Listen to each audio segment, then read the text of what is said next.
Hi friends, మనం dress stitching చేసుకున్న తర్వాత సైడ్ కుట్లు వేసుకుందాం అనుకుంటాం కదా. అప్పుడు మనం వన్ సైడ్ పెట్టిందే మనకు కనబడుతుంది. రెండో వైపు కూడా పెట్టుకోవాలంటే మనం మార్కింగ్ ఎలా చేసుకోవాలి, మనం చేసుకున్న మెజర్మెంట్కి అసలు చెస్ట్ ఎంత, వెస్ట్ ఎంత, హిప్ ఎంత అని ఫస్ట్ రాసుకుంటాం కదా. ఆ ప్రకారంగా మనం ఇక్కడ ఉన్న మెజర్మెంట్ని ఇక్కడ డ్రా చేసుకోవాలి. ఫస్ట్ టేప్ మనం ఇక్కడ ఎంత వదిలేసినామో అక్కడికి పెట్టి చూడాలి.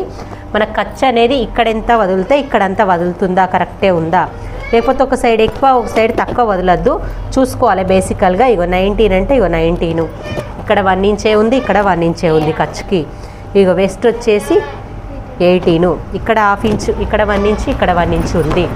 ఇక్కడ హిప్ వచ్చేసి 19 హాఫ్కి ఇక్కడ అంతే ఉంది, ఇక్కడ అంతే ఉంది. కాబట్టి ఫస్ట్ ఇలా డ్రా చేసుకొని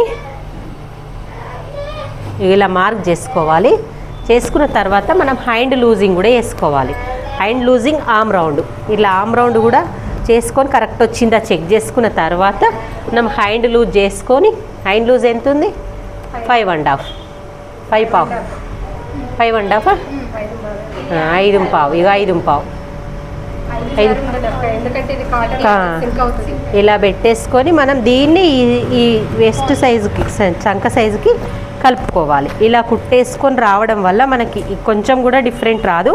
మళ్ళీ నెక్స్ట్ ఇంకో కుట్టేసుకొని హిప్ దగ్గర ఇదే లైన్లో కలుపుకోవాలి. కొంచెం డిఫరెంట్ కలపొద్దు, ఖర్చు చాలా తక్కువ అయిపోయింది. ఇలా కూడా సెట్ చేసుకోవచ్చు మీరు. నీట్ ఫినిషింగ్ వస్తుంది, నీట్గా వస్తుంది. పిన్స్ పెట్టేసుకోండి ఫస్ట్. ఇలాగా పిన్స్ పెట్టుకుంటే జరిగిపోదు, నీకు కుట్టేసేటప్పుడు కూడా ఈజీగా వస్తుంది. ఇది 5.5 కదా,